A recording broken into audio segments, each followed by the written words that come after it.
Ukraine के राष्ट्रपति Volodymyr Zelensky ने कहा कि देश की सेना ने पूर्व में बढ़त हासिल की है और रूसी सेना को खार्किव के निकटवर्ती 4 गांवों से बाहर कर दिया है।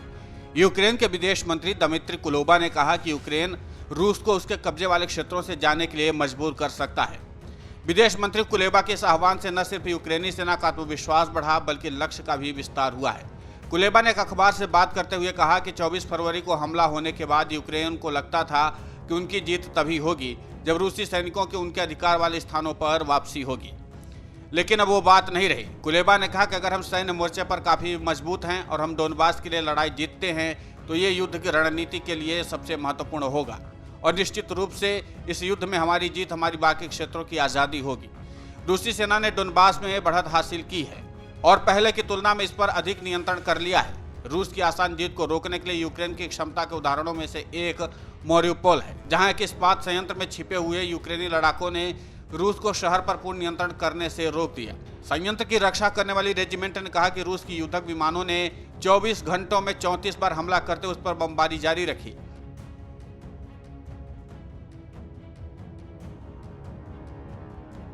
हाल के दिनों में संयुक्त राष्ट्र और रेड क्रॉस ने संयंत्र में फंसे अंतिम नागरिक के लिए बचाव अभियान चलाया। हालांकि 2 अधिकारियों ने मंगलवार को कहा कि लगभग 100 लोग अभी भी परिसर की भूमिगत सुरंगों में हैं। डेनेस्क के क्षेत्रीय गवर्नर पावलो क्यारेलेंको ने कहा कि ये वो लोग हैं जिन्हें निकासी के लिए रूसी सैनिकों ने चुना है। टेलीग्राम पर अपने बयान में यूक्रेनी रेजिमेंट ने संयुक्त राष्ट्र रेड क्रॉस के घायल सैनिकों को यूक्रेन नियंत्रित क्षेत्रों से निकालने की अपील की। इन तस्वीरों को हालांकि स्वतंत्र रूप से सत्यापित नहीं किया जा सका, लेकिन यूक्रेन ने मंगलवार को कहा कि रूसी सेना ने एक दिन में ओडेसा में 7 मिसाइलें दागी हैं, जिसमें देश के सबसे बड़े बंदरगाह में एक शॉपिंग सेंटर और गोदाम को निशाना बनाया गया।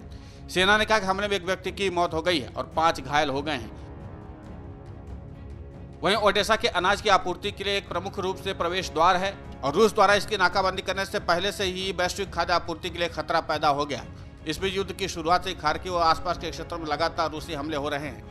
वहीं राष्ट्रपति ज़ेलेंस्की ने मंगलवार को कहा कि उनकी सेना धीरे धीरे रूसी सेना को खार्किव से दूर धकेल रही है और आने वाले समय में यूक्रेन की सेना रूसी सेना को बाहर धकेल देगी, क्योंकि रूसी सेना के आगे यूक्रेनी सेना मजबूती से लड़ाई लड़ रही है और हाल के दिनों में यूक्रेनी सेना का मनोबल बढ़ा है और यही कारण है कि रूसी सेना को अब पीछे हटना पड़ रहा है।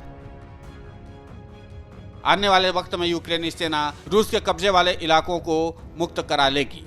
Video desk अमरउजाला.com।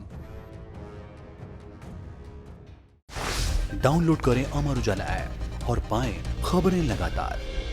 अगर आप ये वीडियो YouTube पर देख रहे हैं तो हमारे चैनल को सब्सक्राइब करें और बेल आइकन को दबाना ना भूलें। अगर आप Facebook पर ये वीडियो देख रहे हैं तो हमारे पेज को लाइक करें।